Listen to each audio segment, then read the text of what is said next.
Are you craving a trip on Space Mountain? Well, we've got the next best thing. Welcome to Disney Coast to Coast.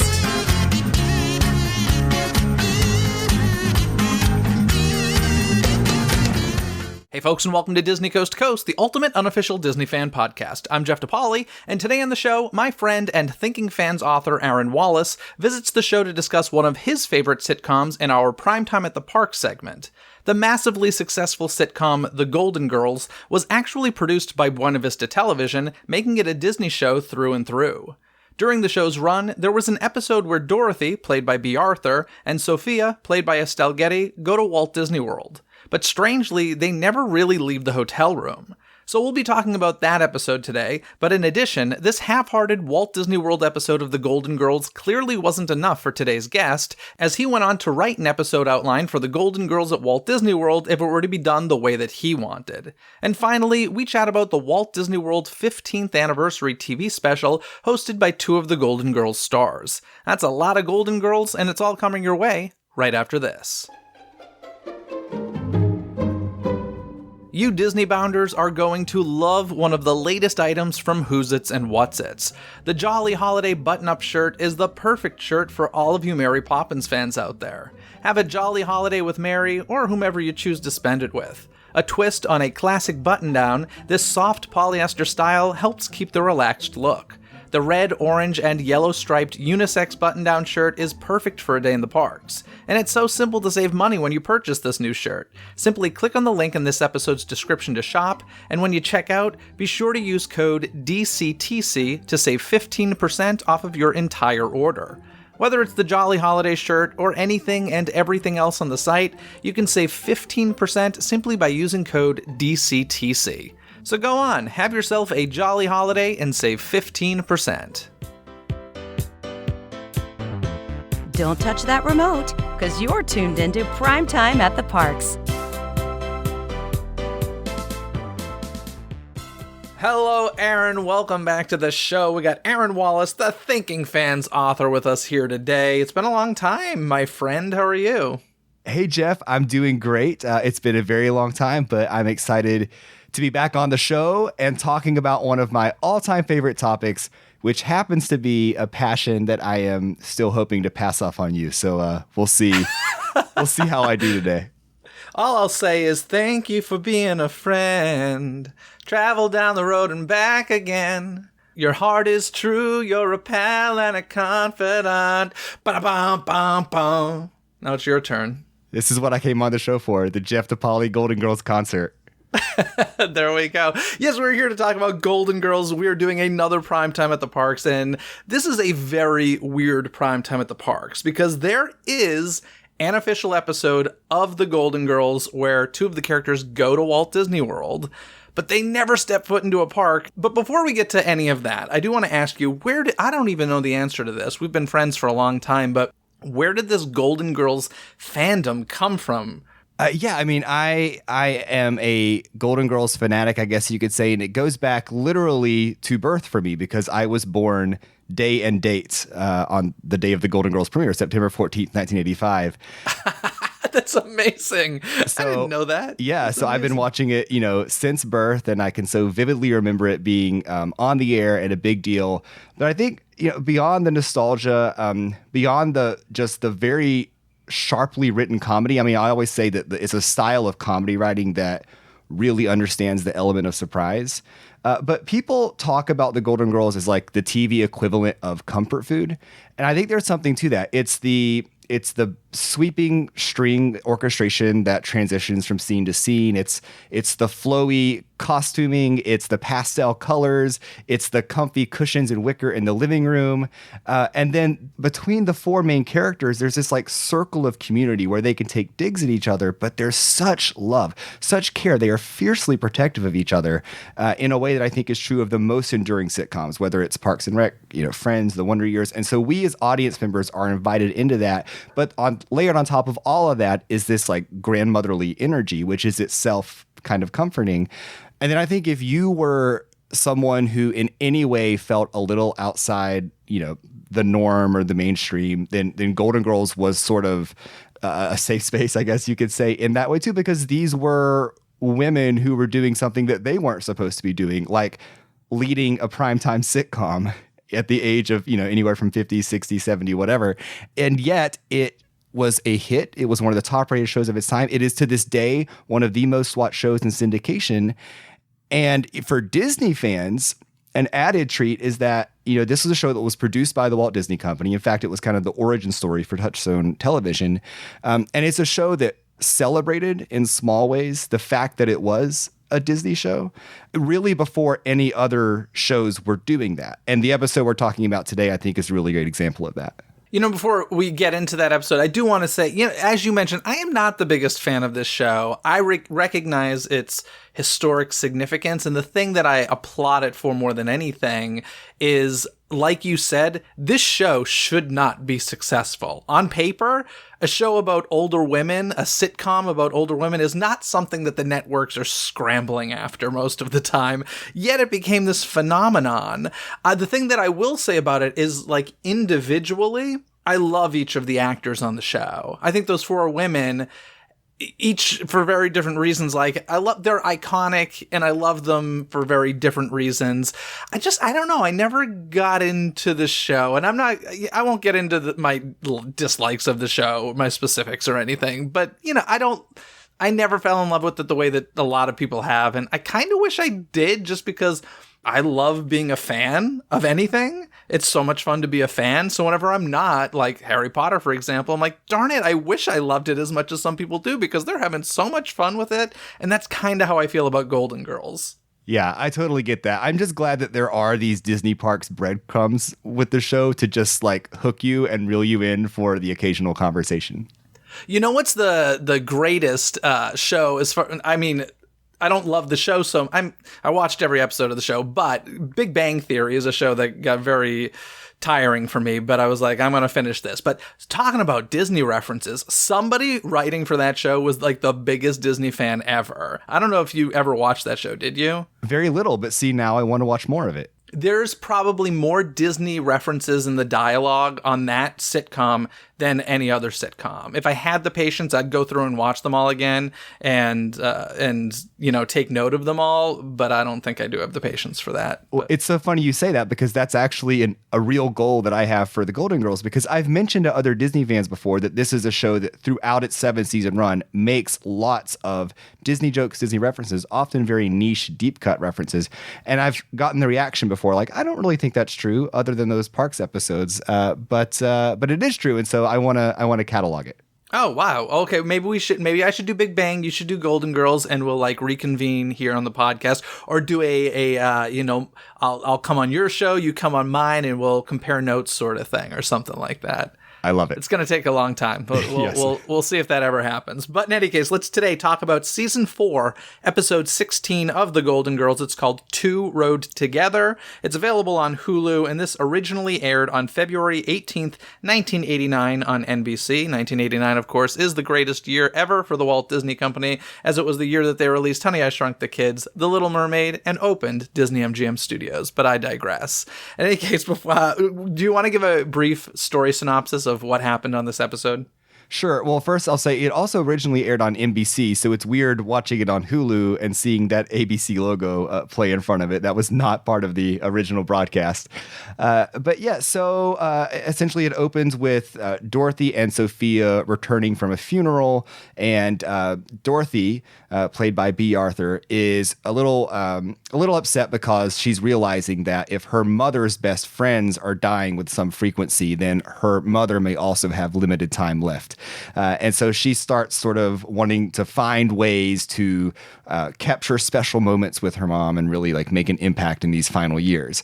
And so she has the idea of renting a cabin in the Keys and taking her off for a weekend getaway. But Sophia says that she would rather go to Walt Disney World because she's been waiting her whole life to ride Splash Mountain. Space Mountain. Sorry, Space Mountain, which is interesting because this, Jeff, is not the first time that Sophia has gone to Walt Disney World in an episode of The Golden Girls. Oh, interesting. I was going to ask you if there had ever been reference to Space Mountain before and her love of Space Mountain, because she talks about it a lot in this episode. So I was like, I wonder if this was a reoccurring thing. But you're saying she's actually been to Walt Disney World in an episode, so there's like a continuity error here? A little bit, which there are a lot of those in the Golden Girls. But so this is season 4. That's another reason I shouldn't check it out. In season 3, there's an episode where Sophia says, I'm off to Epcot, and she walks out the door. And then at the end of the episode, she comes back and talks about her time at Epcot Center. Interestingly, that is the episode that Disney pulled from Hulu last year due to some racial sensitivity issues. So you can't watch it, at least not online. But yeah, so if which correct me if I'm wrong, it was a blackface thing, but they were wearing mud masks or something? Yeah, I think it's not blackface in the literal sense as I understand it, but I think it was like a little too close to that to be sensitive. Okay, so you need to get the DVDs if you want to see that episode now, right? That's probably the only official way now. Okay, I'm a completionist, so I'll have to get the DVDs if I ever watch all the Golden Girls, I guess. I guess so. I mean, you are a completionist, so I'll gift you the whole set, Jeff. How's that? There we go. Thank you. Sorry, I interrupted you. So she has gone to Epcot in the past. So, okay, there's a bit of contradiction there. Although maybe she didn't go to Magic Kingdom. Who knows? Yeah, but if she's waited her whole life to ride Space Mountain, like, why didn't she go to Magic Kingdom? But yeah, maybe there was a reason. It was, I don't know, shut down for the day. No, I don't know. One of the things that happens here, and by the way, we should mention, I think I mentioned it briefly, but like they never actually go to the park in this episode. There's talk of it. They go to a hotel. Most of their story takes place in a hotel room, which is interesting. But one thing that's mentioned at the beginning is they're flying to Orlando. Now, this show takes place in Miami, right? Is that a thing that people do, fly between Miami and Orlando? Yeah, I mean, it's possible. There are connecting flights, but yeah, it's unlikely. So that's a strange thing. It's a 4-hour drive. Okay. Before they go, of course, Rose, my favorite character, played by the lovely Betty White, she goes, "Don't forget to pick me up one of those hats with ears," which, of course, how iconic Walt Disney World does it get. But yeah, when they get to Walt Disney World, to this hotel, we see some stock footage of a hotel. And as far as I know, this is not a Walt Disney World hotel. This has never been a Walt Disney World hotel. Yeah, it's not. And you would think like at least, okay, maybe it's one of those good neighbor hotels, near Disney Springs. But I don't think so. In fact, the other night I was watching it with our mutual friends, Albert and Ruben, and we paused it and spent a very long time doing Google image searches of hotels that might have existed in 1989 around the Disney area. And we couldn't find a single match. I tweeted that stock shot of the hotel exterior, asked if anyone can identify it. I've gotten 0 responses. So it remains a mystery. I wonder if that hotel is even in Florida, but it has to exist somewhere. I checked IMDb to see if there was a location, but the only location that they mentioned, like I said, it was just a stock footage thing. So it's not like they didn't even shoot it for this specific show. Probably it was something in a library, most likely. But yeah, I found it very weird, specifically because the year prior, and one of the things that I talk about a lot on Primetime at the Parks is like whether or not the episodes feel like a commercial for the resort. And this one certainly didn't, because it seems like they went out of their way not to promote the park. Because in 1988, just the year before, Disney's Grand Floridian Resort and Spa had opened. So you'd think if they were going to like use it for commercial purposes, they would have been staying there. You would think so, and I don't know if this was maybe NBC not wanting a rival company to get too much credit. Of course, Disney didn't own ABC at the time, so they weren't really in the broadcast TV game. But this was also before the idea of a sitcom going to Walt Disney World was a thing, right? I mean, what year was the Blossom episode? So I don't know. I mean, it's possible that came before. It was either this one or the Blossom episode that was the first. But it's important to keep in mind as we watch this episode, and you do sort of have that frustration of, oh man, I want them to go into the park. That just wasn't a thing. And so Golden Girls, as it was so many times throughout its history, a trendsetter, is here again sort of paving the path for what would become a trend in Disney-produced sitcoms in the following decade. Yeah, the Blossom episode was 1993, so it was considerably later. Yeah, so Golden Girls birthed a movement. So this may have been one of the earliest ones. And yeah, it's interesting. Now, not only do we see, of course, the exterior of the hotel, we see the interior, which is clearly a TV set, but 0 attempt to make this a Disney-like hotel, in my opinion, at least. Correct. And actually what's fascinating is that the interior of this hotel room is decorated in exactly the same style as the home they live in. Yeah, there was a very unoriginal set decorator on this show. Or everything in the 80s looked the same. One or the other. I don't know which the answer is. Yeah, or, the Zbornaks and Petrillos have a very specific sense of style and they don't want to deviate from it. It's true. So yeah, it was interesting. I mean, they spend the whole time in this hotel room because basically Sophia wants to go to the parks, but B. Arthur, wants to spend this quality time with her mom, looking through old photos and, having as much good time as she can with her before she passes away, which, is a lovely sentiment, but also like, why are you going to Walt Disney World then? It's a strange concept, I think. Yeah, it is strange, but I think there's a through line in that, Dorothy never wanted a vacation to Walt Disney World. She just wanted to get her mom alone in a retreat for some one-on-one time. And I think that's sort of the lesson of the episode is that, well, man, you could have been out making new memories with your mom instead of reliving old ones. And in fact, when Sophia delivers that lesson to her daughter, she takes a jab at Kodak. She says something like, no matter what Kodak wants you to believe, you can't capture a memory, which is interesting because Kodak was a longtime sponsor of the Disney parks. I did find that funny as well. There's another jab on a rival show that I'll get to later that actually doesn't have to do with those two characters, but it made me laugh. But yeah, speaking of the commercial aspect of this, we said she's obsessed with Space Mountain. Interesting thing is that opened in 1975, so that was considerably long before this episode aired. You'd think that, Mickey's Birthday Land at Magic Kingdom had just opened in 1988, or Norway Pavilion and Epcot had just opened in 1988. You'd think they would have gone with that. But once again, the purpose of this was clearly not to promote the parks.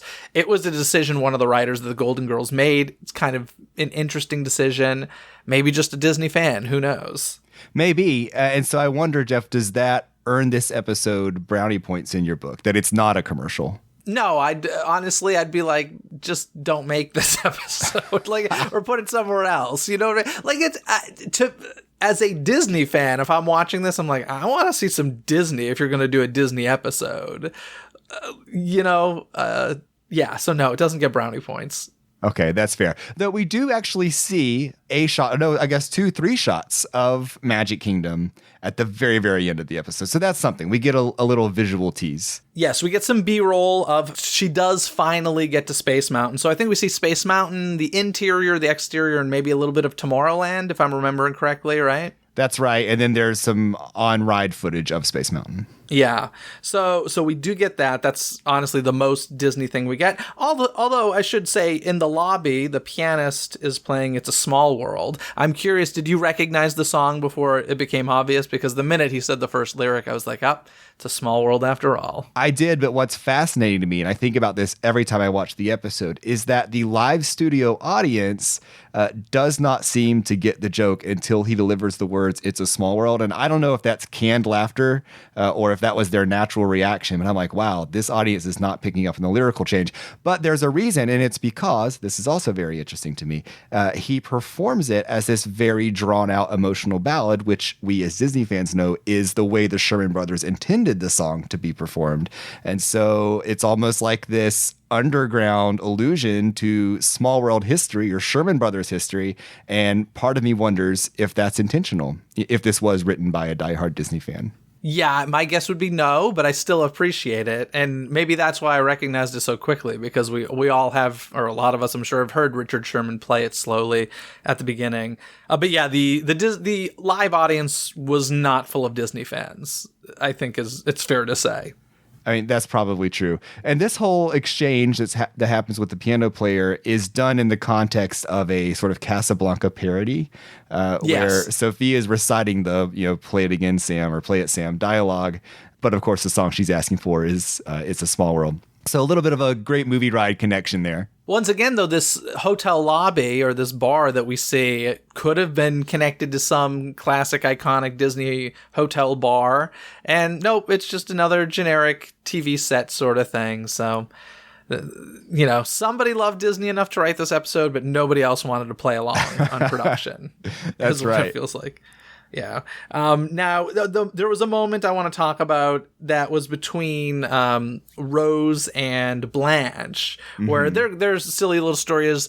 They're writing stories that Rose is always telling these silly stories about where she grew up, St. Olaf, and they're writing these stories and come to find out these were actually fairy tales that she thought were original stories that her parents told her. But I just love this line because I love this little jab. They're like, listen, we can make a book and just retell stories. They do it all the time on Mr. Belvedere. I love this. Mr. Belvedere was on ABC. It was a rival station. I'm going to assume they had the same time slots up against each other. I don't know if that's true or not, but I thought that was awesome. I don't know either. It's one of many very dated references that pop up on the Golden Girls that sometimes date the show. But yeah, that's interesting, especially given that it's now branded. The Golden Girls is now branded as an ABC series. Yeah, it is very dated, and I'm watching a series right now on CNN called The History of the Sitcom. Have you heard about this? I have heard of it, yeah. They're like halfway through it, I think. It's really good. If anybody listening is a fan of sitcoms, highly suggest it. I don't know if they'll rerun it or if there's somewhere you can stream it, but CNN, The History of Sitcoms, really, really fantastic. One other thing I want to mention, we're going to move on to some other things because, like we said, they really don't do much in this episode, Disney related, unless there's stuff you want to add. I have one last thing to say about it. I would just mention that there's a classic Universal reference too, which is to Bates Motel. So we're getting all kinds of Hollywood studio action in this episode. That's right. And I do want to mention that the biggest connection, perhaps, to Disney in this episode is the exterior of the home that we see. Because, of course, although, wait a sec, what year was this episode? This was this was 89. Yeah. So this was actually the home exterior that would have been seen at Disney MGM Studios as part of the residential street that was there in the home facade. And, one thing really bothered me about that. Ever since I was a kid even, I was like, okay, MGM opened in 89. They started shooting there in 88. Golden Girls premiered in 85. So I'm like, this is just a reproduction. This is like a theme park reproduction, which I always get really upset when like theme parks do things and like lie about it. Like, this is a TV set or something. I'm like, no, it's not. It's just a reproduction for the purposes of our theme park enjoyment. So I did write Disney Parks blog quite a few years ago and asked them, hey, what's the deal? Was this ever actually used for an episode of The Golden Girls? And the answer is yes. They did originally shoot a house in California as the exterior, and they used that in the earlier seasons, but then they built this as part of the studio backlot at Disney MGM Studios, and they used it as the exterior a couple times in the series later on, where you'll see a car pull up. I don't know if you ever saw like the main stars on the Golden Girls episodes there, but indeed it was used. So I was happy to learn that because that was like something that drove me nuts as a kid. Yeah, it's true. And it's always so exciting when you do see a car pull up or something like that in those later years, because you know that you're watching footage from Walt Disney World. And it's the great irony of this episode that the characters are planning a trip to Walt Disney World when the home they're in is kind of already there. And now it's Star Wars Galaxy's Edge. Yeah. Sad. Anyway, so yeah, that's basically the episode. Like I said, this is a weird prime time at the parks because they don't really go to the parks. All we see of it is B-roll. And this clearly made you unhappy because you, years later, would go on to write a spec treatment called The Golden Girls Go to Walt Disney World. So why don't you explain why you wrote this, how this came about, and what inspired it for you? Sure. So I was enrolled in a class in college. It was a TV screenwriting course. And I had no aspirations to be a screenwriter, but I was a communications major, and I was concentrating in film and TV. So this was an interesting elective. It was an online course. And the big assignment for the semester was that we needed to write a treatment. So not a full script, right? But so before you get to the script stage, you can write a treatment, as you know, and as many of your listeners may know. You're sort of describing the story in broad strokes of a classic sitcom, but an episode that never existed. And we were allowed to disregard some of the continuity and setting and sort of things like that. As apparently the show did anyway, right? That's exactly right. And so, you had people in the class doing Friends and Seinfeld and Cheers and so on and so forth. And I chose The Golden Girls. And of course, I wanted to write The Golden Girls going to Walt Disney World. That had always been my dream episode. I thought about it many times. But I remember, this is so funny, I was like pretty embarrassed to be submitting the Golden Girls. I distinctly remember this. I thought like, oh, this is going to be like really lame or weird or whatever, because everyone else is doing these like mainstream, shows.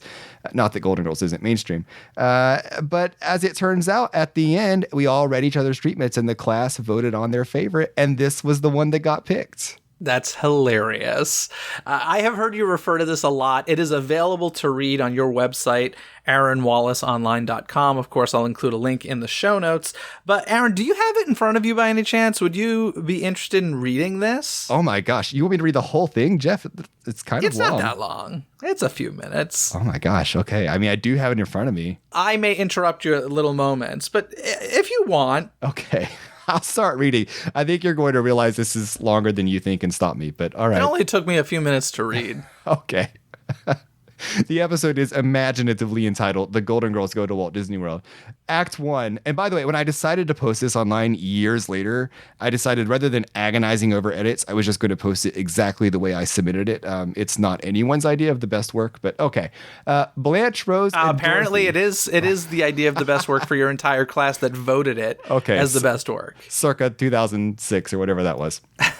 Okay, Blanche, Rose, and Dorothy are talking in the living room. An opportunity for the three to exchange several jokes unrelated to the story itself. See, this is the kind of like pre-scripting stuff you do in a treatment.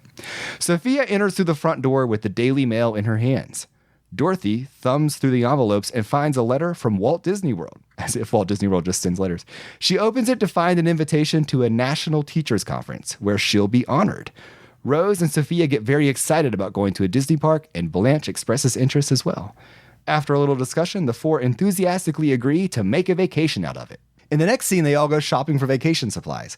A brief transition scene peppered with Disney-related jokes, a Golden Girls staple, and some physical comedy. Rose reveals that she has never been to a Disney park, but has always wanted to since she and Charlie were forced to cancel their trip. Is that something that was ever mentioned before? No, but there's kind of a running theme of Rose looking back on things that she didn't get to do with Charlie and wanting to make up for them or like relive her life with Charlie, which was her deceased husband. I just made the connection between like her character and that in real life for her. Her husband died when she was very young and she never remarried. And I'm sure she has those moments all the time. Yeah. Still to this day. That's a great point. I'm sure. Anyway, on the plane, shall I continue? Yeah, please.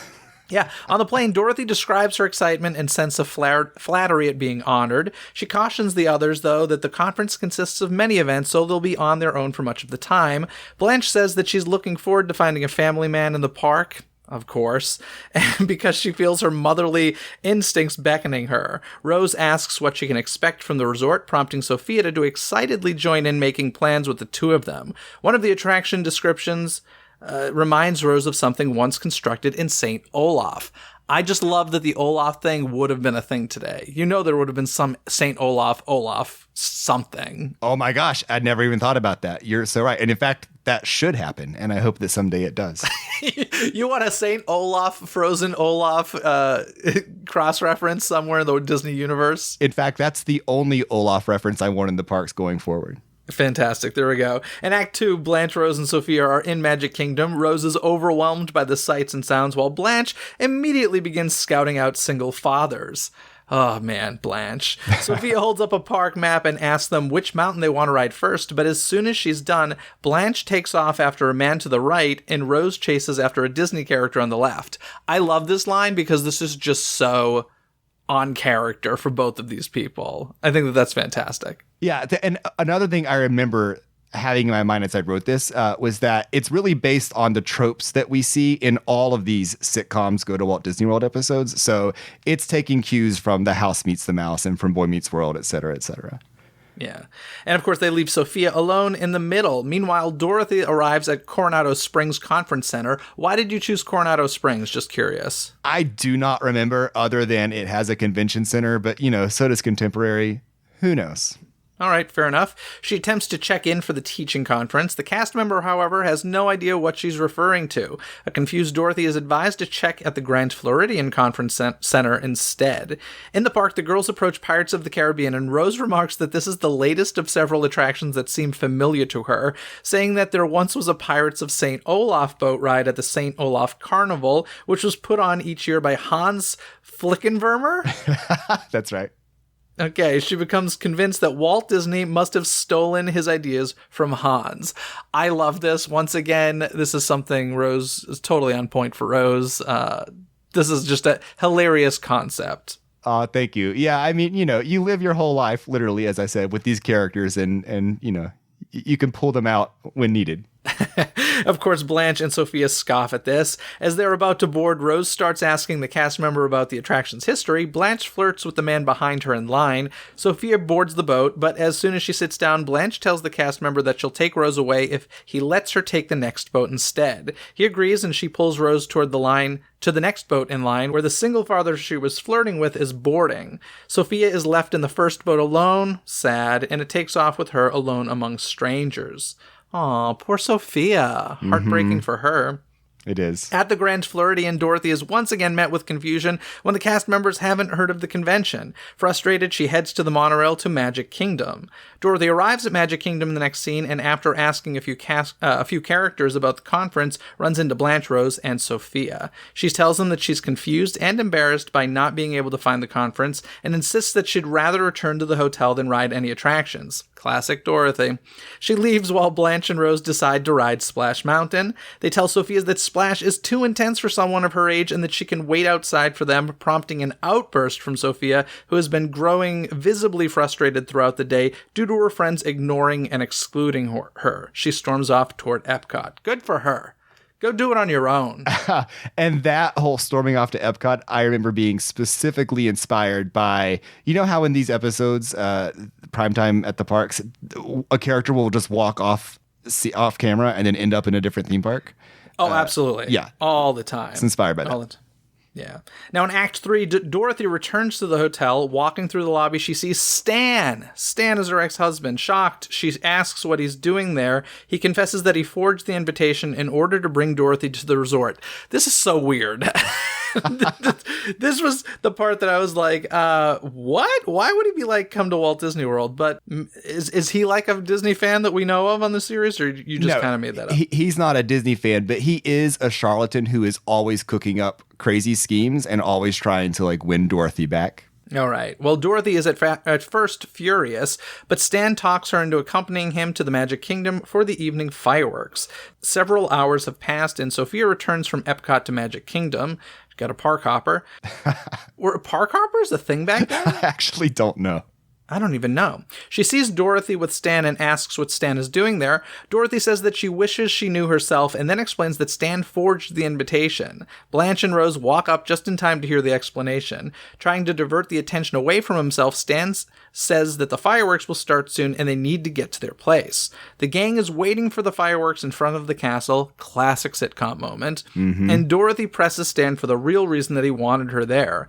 As soon as she asks, the lights dim and a spotlight illuminates the castle stage. Stan pulls Dorothy by the hand and walks her up the stairs to the stage where he proposes marriage. Now, I just love this because all the sitcoms do this.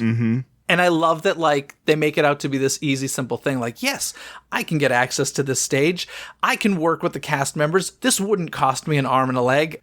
Every show does it. It cracks me up. Right. And as if there's only one person proposing marriage in the Magic Kingdom on any given evening. Exactly. So Dorothy's answer has yet to be determined, but the relationship between the two characters has been so well established throughout the series that either answer will feel organic. I love how you didn't want to commit there. You did a very Love Victor style cliffhanger there for us. That's right. Great. Yeah, I had Love Victor in mind at the time too. Exactly. As the fireworks go off, Blanche and Rose apologize to Sophia, who, in a better mood thanks to the fireworks and Epcot, forgives them. Blanche suggests that they all go ride Splash Mountain, Sophia included. Now, here's my favorite part of the entire thing. They take off, and as they do, they pass the partner statue of Walt Disney and Mickey Mouse in front of the castle, prompting Rose to point and ask why there's a statue of Hans Flickenwermer in Walt Disney World. That is awesome. That is perfect. That is the perfect button on this episode. Thank you, my friend. And by the way, a beautiful reading. But yeah, so that was very much inspired by Rose lives in this sort of alternate reality when she talks about St. Olaf. I mean, she very often references things that happened there, but you're not quite sure, like, did they really happen in St. Olaf, or did she just remember them happening there? Even in the episode we just talked about, she references these fairy tales that she learned having been written by a Hans Christian Lukerhoeven. And it's like, wait, do you mean Hans Christian Andersen? In another episode, she thinks that Bob Hope was her father in St. Olaf. So there's just always this, like, Rose just kind of lives in this weird place in time. Yeah. So listen, we got this sitcom episode that really didn't have much to do with the parks, even though they went to Walt Disney World. We get your imaginary episode, but the closest thing we really get to a real Golden Girls Walt Disney World episode is Walt Disney World's 15th anniversary celebration, which was a TV special. It was a Disney Sunday movie. It originally aired on November 9th, 1986. You can find it on YouTube. I will include a link in the show notes, so you can find that in this episode's description. It being a Disney Sunday movie, of course, in the 80s, that means we get a Michael Eisner introduction. This was back when the company's CEO didn't have the personality of a wet mop. And how lovely to start it that way. And by the way, as I said, this is 86, so this is actually 3 years before the episode we talked about. That's right. And another interesting thing about that date, I mentioned earlier that the Golden Girls premiered on the day and date I was born. Well, this special premiered on day and date that our mutual friend and friend of Disney Coast to Coast, Ruben Gutierrez, was born, November 9th, 1986. This is bizarre. That's Isn't really it? bizarre. Wow. All right. Well, I love it. Hi, Ruben. Hope you're listening. Another thing that's interesting, obviously this was pretty early in Michael Eisner's tenure here. This was before character voice integrity was important to the company, because holy moly, the character voices in this are some of the worst I've heard. Oh my gosh. There's this bizarre moment where Mickey is on Main Street and talking to himself, and he's saying things like, I'm in complete control of myself. Wow, I amaze myself. Like, out of nowhere, no context. And at this point, as I'm taking notes, I just start typing in all caps. Like, who is writing this? Who is voicing Mickey? It's the worst voice I've ever heard. To be fair, this was one of the worst specials I've ever seen, just because it was all over the place. It was like the through line was extraordinarily weak, if existing at all. Zero through line. All of these park specials are bonkers. This one is especially bonkers, but Jeff, that makes it one of my favorite. Like, I live for how frenetic and insane these specials are. This was my first time watching this one. I do want to say, before we get beyond Michael Eisner, he does say in that introduction, quote, "It's up to those of us who are responsible for carrying on the Disney tradition to make sure the future lives up to the past," end quote. And I will just leave that there. Anybody listening from the company. Alrighty, so what's the tie with the Golden Girls? It is hosted by B. Arthur, who of course plays Dorothy on the Golden Girls, and Betty White, who plays Rose. And the thing that I found interesting about this, you know, this was only 1 year into the show's run. Yet, I guess these characters they're playing have already become super iconic because they're sort of in character, even though they call each other B and Betty. Like, they're very much in character. Yeah, it's quite interesting. I thought about that too. I mean, The Golden Girls was already well established as a hit series at this point, but also B. Arthur and Betty White were very well-known TV personalities. They were certainly household names by 1986, and the Dorothy character was written in the original spec script of The Golden Girls as, quote, a B. Arthur type, before they knew that she would even audition.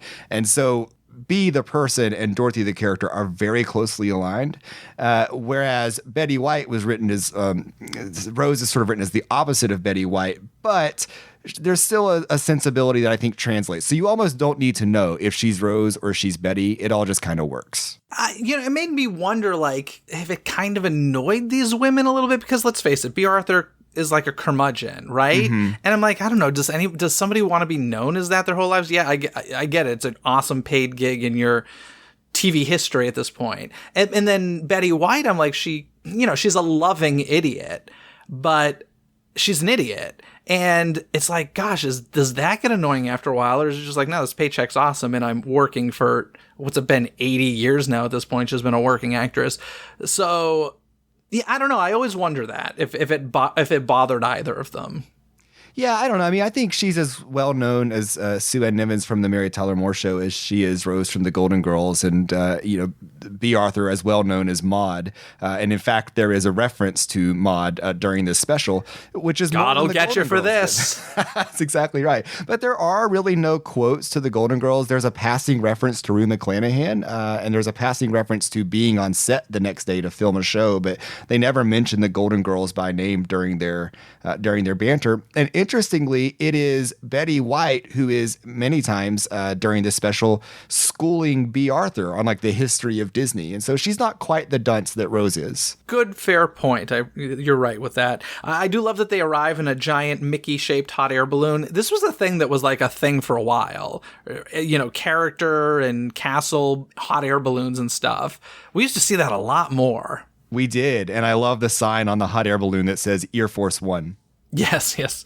Now, there were tons of stars in this, of course. There was Ray Charles, Charlton Heston, Dolly Parton, Diane Carroll, the Monkees, tons of them. But let's focus on some of the Golden Girls stuff. And that was, of course, the B. Arthur and Betty White stuff. I want to talk about this musical moment with B. Arthur during the electrical parade, this On and On and On song. What is this song? Yeah, so I believe it was an original song written for this special. I don't know that to be canon, but I haven't found it anywhere else. And so at this point in the special, we've already seen a lot of great musical performances. It's packed with great music. We've seen Dolly Parton famously sing 9 to 5 with the Disney princesses and the White Rabbit and Minnie Mouse. But then everything kind of slows down. And to me, this is where this special gets really magical because B. Arthur sings this kind of ballad that is reflecting on the emotion of an evening in the Magic Kingdom. And I swear to you, Jeff, I want a fireworks show set to B. Arthur singing this song. Of course you do. That's you're amazing. It's an interesting song, and it did kind of feel like it might have been like the 15th anniversary theme song, like unofficially for the park, because even at the end of the special, there's like a reprise of it, not with B singing it, but like everybody on Main Street singing it on and on and on and on. And it was like, this song is interesting. It doesn't have the same feels we're used to with their iconic songs these days, but I think it was actually written for this. It's just such a shame that there isn't some anthology that a collection that exists digitally or otherwise that has that would have music like this from all of these specials, because there are some real gems as you go back through these specials over the years. Or perhaps just put this stuff on Disney Plus. Ooh, there's an idea. There we go. Run with that. Amen. While B is singing that song, we see some footage of the Main Street Electrical Parade. And what I love about it is that it's a sequence that wasn't a part of that parade in its most recent run, where we see a circus bear, we see the pink elephant on parade, and then as part of that circus unit, we see King Leonidas, who is a minor character from the movie Bedknobs and Broomsticks, and he had a focal part in that parade for a little over 10 years of its run early on, and there's almost no footage of it in existence that I'm aware of, but you do see just the corner of him performing during this song, and so it's just a rare peek into a little captured part of Disney history. That's the best part about all of these old TV specials. There's always great archive footage in there. In fact, at one point, there's this whole sequence of them roller skating through the parks, and we see some 20,000 Leagues Under the Sea in Magic Kingdom. And I was like, oh, that's all like pavement now. All of that water's gone. Oh my gosh, we see so much during that, by the way, completely bizarre sequence where Betty White introduces a group of people called the Walt Disney World Skaters. And first of all, I'm like, was that ever a thing? And then it's these people who were dressed much like the Move It, Shake It, Dance It dancers today, but they are rollerblading all over Walt Disney World. And we see so much old footage, signs of places that haven't existed in decades, like the Gibson greeting cards, Main Street Stationers, and Space Place in Tomorrowland, and this place in the Germany Pavilion called Süßigkeiten. Like, none of this stuff exists anymore, and I think much of it has been forgotten, but there it is, captured in this special.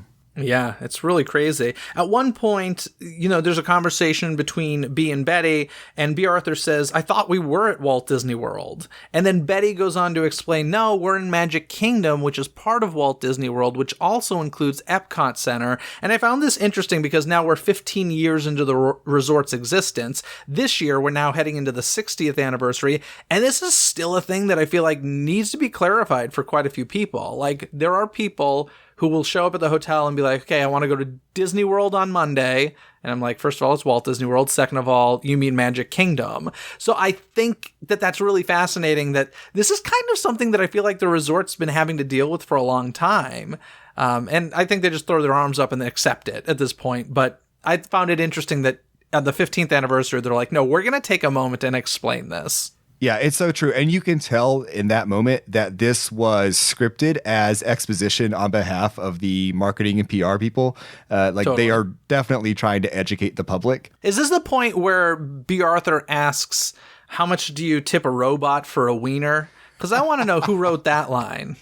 Well, she had a whole series of lines about hot dogs, which was kind of strange. But again, how much do you tip a robot for a wiener? All right, go ahead. By the way, did you like, Jeff, when one of the other performers, I forget who, refers to it as Disney World, and the guy turns in and says... Yes, yeah. I was going to ask you. I was going to say, do you know why I now love Jason Bateman more than ever? That's who it is. So basically, when they cut to commercial, they'd have celebrities look at the camera and say, hey, happy 15th birthday, Walt Disney World. And for one of them, it was Jason Bateman and his sister, Justine Bateman. By the way, go back and look. They spelled Jason wrong. I think they spelled it Justine. Justine and Justine. It said Justin and Justine. I was so confused. I was Googling for 30 minutes, was Jason Bateman ever known as Justin? I was so thrown off. Yeah, they spell his name wrong. But in any case, the two of them, together say, happy birthday, Walt Disney World. But she says, happy birthday, Disney World. And he looks right at his sister and he goes, you forgot the Walt. And I was like, oh, Jason Bateman, I love you. And then they were followed up by O.J. Simpson. So there's that. But see, Jeff, this special was made for you. This is why you need to be a Golden Girls fan. It's calling to you. Maybe, listen, if we're ever together for an extended period of time, we can sit and watch a season or something. 2021 shall not pass without that happening. Oh gosh, what did I get myself into? But yeah, I did love that moment. Thank you for taking note of that. We did mention B. Arthur's musical number. We should say that Betty White got one as well, and it was a song called I Love Paris, and this was kind of a tour around Epcot. And gosh, she is just an icon. That woman, she can do nothing wrong. Oh my gosh, and what a lovely voice she has. She did not do enough singing in her career. Yeah, I do remember seeing old, her original show. I think the Betty White show it was called. She used to do a lot of singing on that show, very old black and white, one of the first TV shows to ever exist. But yeah, you're right. We don't hear a ton of singing from her. She was never a Broadway person or anything. Yeah, and should have been, quite frankly, and maybe still should be. Yeah, she does have a lovely, lovely voice. How old is she now? Is she 98 or something? It's something close to that for sure. I can remember it was yesterday watching her big 90th birthday TV special and everybody being like, can't wait to do this for your 100th and stuff. I'm like, God bless her. She's amazing. And, I'm not that I wish that any of them were dead, but I'm so happy that she's the final Golden Girl. She's the ultimate Golden Girl. She's the ultimate entertainer. She has been entertaining for 70 years or something like that. Who gets to do that? It's unbelievable to me. She blows my mind. Yeah, and has stayed relevant the entire time. Yeah, it's crazy. I do want to ask, do you happen to know what my favorite moment in the special might have been? Because this has nothing to do with the Golden Girls, but it was special. Oh my gosh, is it how short Donald Duck is? No, but I love the tiny, tiny Donald Duck. No, but it does have something to do with short people. Okay, I don't know. I don't know. What is it, Emmanuel Lewis dancing to Footloose was a moment. Okay, also, who knew that Emmanuel Lewis was such a pro dancer? He was so good. Oh yeah, he was totally Michael Jackson, little Michael Jackson on stage. It was a crazy number right in front of the castle. Totally worth checking out. I also love that the monkeys sing I'm a Believer, which these days, I know it's an older song, but all I think of is Shrek when I hear I'm a Believer. So I found that slightly ironic. Did I ever tell you that I was actually a security guard for the monkeys once? You absolutely did not tell me that, but I'm going to need to know more. Yeah, it was sometime between 2002 and 2006 probably. And I worked at a theater called North Shore Music Theater, and they were coming to do a concert. And at the time it was just Mickey and Davy doing it. And I was their security. And I loved Davy Jones. I'll leave it at that. I loved Davy. He was a lovely guy. Jeff DePaoli, what have you not done And then later that summer, Rick Springfield, I was his security, and he hit me in the back of the head with his guitar by mistake. So he brought me up on stage to sing with him, and I was like, I don't know any of your songs. So I knew Jesse's Girl. That was about it. But that was a moment as well. Wow. I know. I've hit that age. I remember I had a professor in college who would tell me stories. He'd be like, I used to give up balloons to the children on the Howdy Doody show. And I'd be like, dude, your stories are unreal and I don't believe them. And more I find myself telling these stories of like, dude, I've done a lot of weird crap in my life and it's kind of unbelievable. But I'll tell you, it's a true story. Bodyguard for the Monkees, punching bag for Rick Springfield, star of the Jersey Boys on screen, voice of Disney on Alexa. I mean, Jeff, the list goes on and on. I'm making it all up at this point. Did you see that they're actually shooting another Jersey Boys with Nick Jonas because the movie I'm in is not very good? I did not see that, but you've got to be in it. They're doing it very Hamilton style. So it's on stage and they're going to shoot it. And Nick Jonas is going to star as Frankie Valli. And hopefully it's good because I do love Jersey Boys. It's a great show. The movie is mediocre. Sorry, Clint. I'm sure he listens to Disney Coast to Coast. Anyway, anything else you want to add? I kind of hit on the kind of the big Golden Girls moments in this special, but there's so much to it. Oh my gosh, there's so much we could talk about. There's the full 25-minute salute to America. That is not an exaggeration on the runtime. So weird.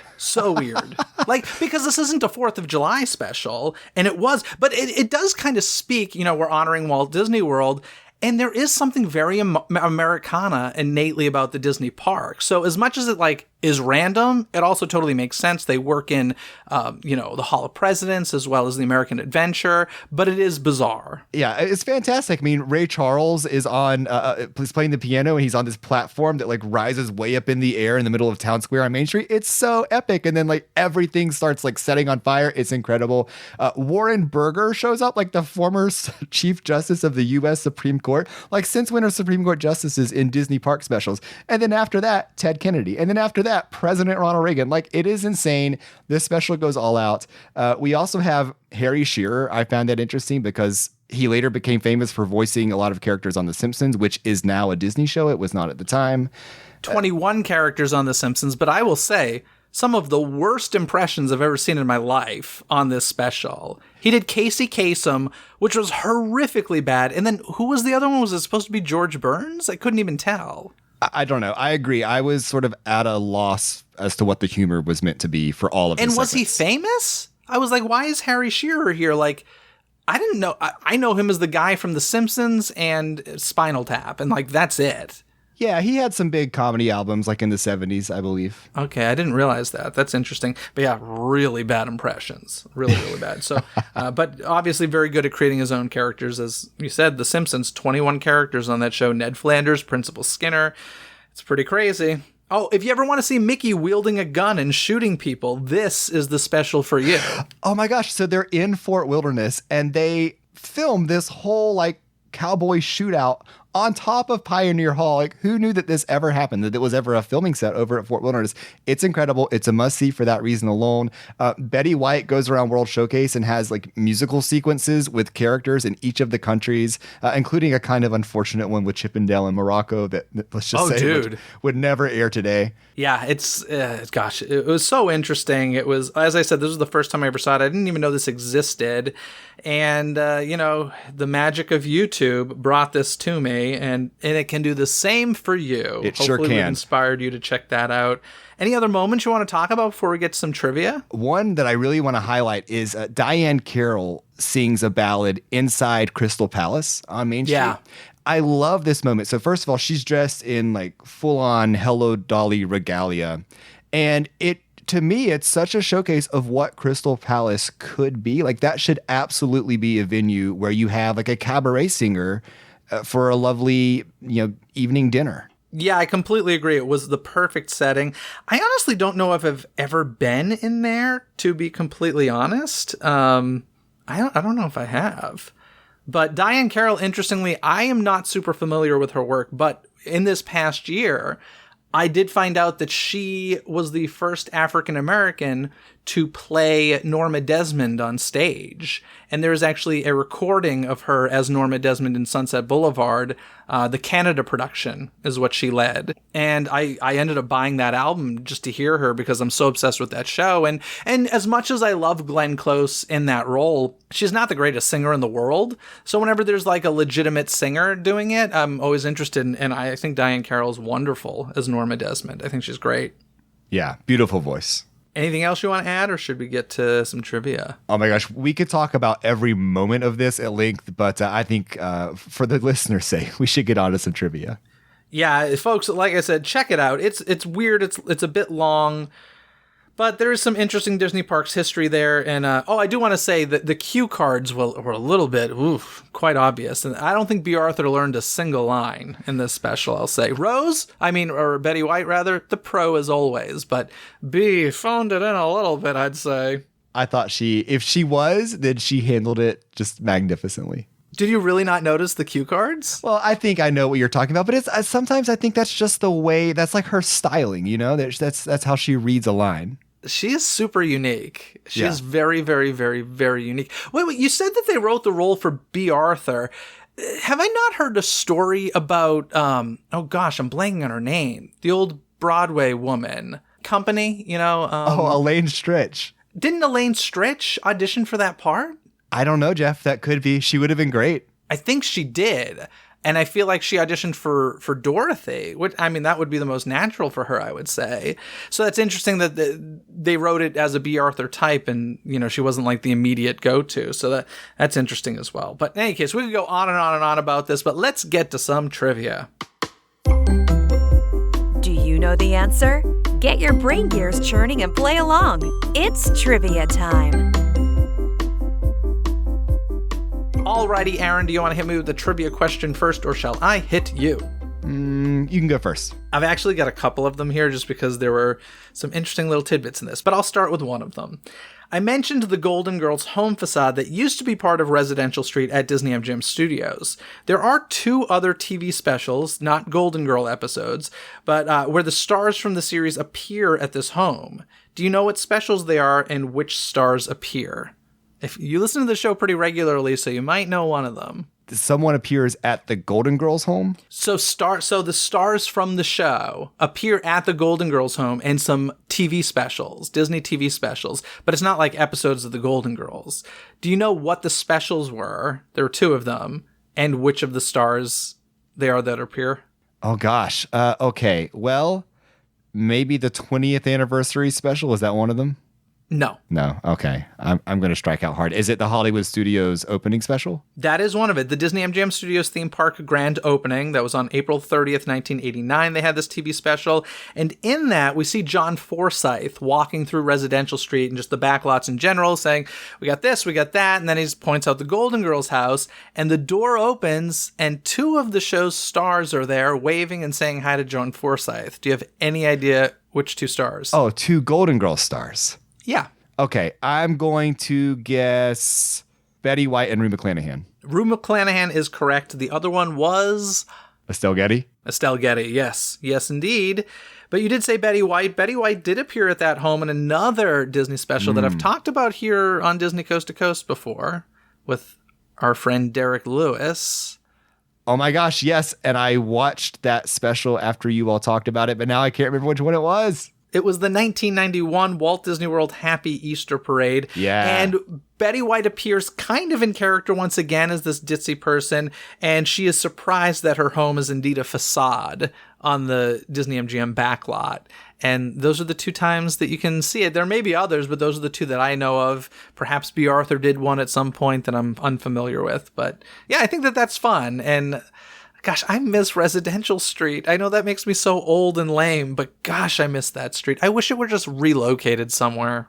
I know. That is the site of so much theme park tragedy. Like, we lost the Golden Girls house, we lost the Osborne lights, and I'll never get over either of those things. Yeah, it's crazy. In any case, what's the trivia question you got for me? Okay, so during the montage in this special with the Walt Disney World skaters, we see a sign for something in Magic Kingdom called Space Place. Now, in Magic Kingdom, that was a gift shop and camera center in Tomorrowland that is now known as Mickey's Star Traders. But Disneyland also at one point had a location called Space Place.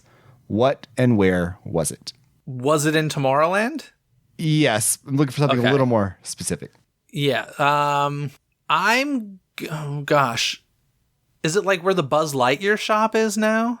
Mm-mm. Is Space Place. God. I mean, so much of Tomorrowland has changed through the years. I can picture it at like the Pizza Planet place or where the was it the Pizza Planet location? Yeah, so it's where Red Rocket's Pizza Port is now. But which is now what Alien Pizza Planet. Right. Yeah, but things worked a little differently back then. So you ordered your pizza at what is now the Fast Pass distribution center for Space Mountain, and the upstairs queue was the seating area for the Space Place restaurant. Interesting. I didn't know that. I wonder where the queue was for Space Mountain then. It must have all been interior, I guess. Because, they don't really hold people inside anymore. Even pre-COVID, that was more of just like you'd walk the whole way, which I don't really know why they do that, but they do that. And interesting. I had no idea. And bonus follow-up trivia question. Do you know what other theme park in the world still has a Space Place? I'm going to guess Tokyo Disneyland. Correct, sir. It is the Space Place Food Port, which is sort of like what the launching pad is in Magic Kingdom's Tomorrowland. Very cool. I actually have another trivia question for you because I find this one fun. Just because you know how I feel about continuity and voiceover and such. I did mention how the character voices for the 15th anniversary TV special were horrendous, and Michael Eisner recognized this because he was the right kind of CEO. So he developed an area of the company to handle this problem. Do you know what that division is called and when it was launched? Oh my gosh. So it's a division specifically for like voice continuity? Yeah. It was developed for that reason. It was developed to basically get the Fab Five voices that would always be used. I mean, they've gone on and done other things beyond that at this point, but that is the reason that this department exists. I don't know. Vocal integrity division, something with an E and O so that it spells out video. I don't know. Tell me, Jet. No, it's Disney Character Voices International. And this was established. When do you think this might have been established? When did you start noticing, Bill Farmer all the time and stuff like that? What year would you guess? Well, clearly it didn't exist in 1989, or we would never have heard that atrocity of Mickey Mouse in this special. So I'm going to guess like 1991. So here's the thing. You're thinking of the Golden Girls episode. This TV special was 1986. Oh, 86. Yeah, you're right. So it was actually 1988 that this was established. Okay. So I like to imagine Michael Eisner watching this special being like, what is going on with Mickey and Goofy and the rest of the gang? We need some people. And that is why, we got it. So wouldn't that be something if this special were the genesis of that? Yeah, I love it. So yeah, anyway, super fun. Thanks for coming on. Like I said, this is a weird primetime at the parks, but as little Golden Girls is actually in the sitcom, I feel like there's a lot of history with Disney there, and this had to be done. And you, of course, were a great candidate. Heck, you wrote a spec episode. So I had to have you on for this. So thanks so much for coming on. Before I let you go, anything you want to plug at the moment? Just I guess my book series, The Thinking Fan's Guide to Disney. There's books on Magic Kingdom, Epcot, and the movie Hocus Pocus. You can find them on Amazon, my website, AaronWallaceOnline.com, or wherever books are sold. Fantastic. Well, thanks so much for coming on, Aaron. Thanks, Jeff. This was great. I hope you all enjoyed today's conversation. If you're a fan of TV sitcoms heading to the Disney parks, be sure and visit DisneyCoastToCoast.com and click on Primetime at the Parks under the Episodes tab to hear episodes all about Full House, Family Matters, Sabrina the Teenage Witch, Boy Meets World, Modern Family, and more. On the last couple of episodes, we talked about the news of live entertainment coming back to the parks, Disneyland Paris starting to sell Cut the Line passes, and more of the latest Disney news. Plus, in honor of Disney's latest big screen feature, I chatted with a Jungle Cruise skipper all about the history of the ride, the latest changes, and what it's like to be a skipper. And be sure to tune in next week for more of the latest Disney news. The easiest way to make sure you don't miss any of the magic is by subscribing to Disney Coast to Coast on Spotify, Apple Podcasts, or wherever you listen to podcasts. Wherever you search, don't forget, it's Disney with a Z, Coast to Coast. You can find any links and info mentioned in this episode, along with ways to connect with today's guest co-host by checking out the show note links in this episode's description. This episode has been executive produced by Robert Scontrino. Gain rewards like Robert by visiting patreon.com/Dizney with a Z, CTC.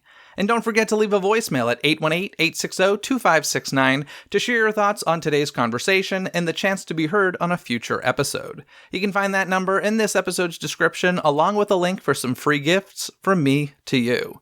Other than that, folks, have a magical day. Bye! Thanks for listening to Disney Coast to Coast. Have a magical day.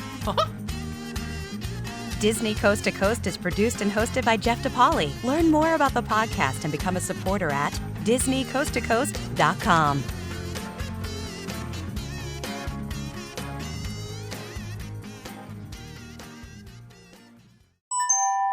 This podcast is part of the DePodcast Network. Learn more about this show, plus find more quality and entertaining podcasts at DePodcastNetwork.com. That's DEPodcastNetwork.com.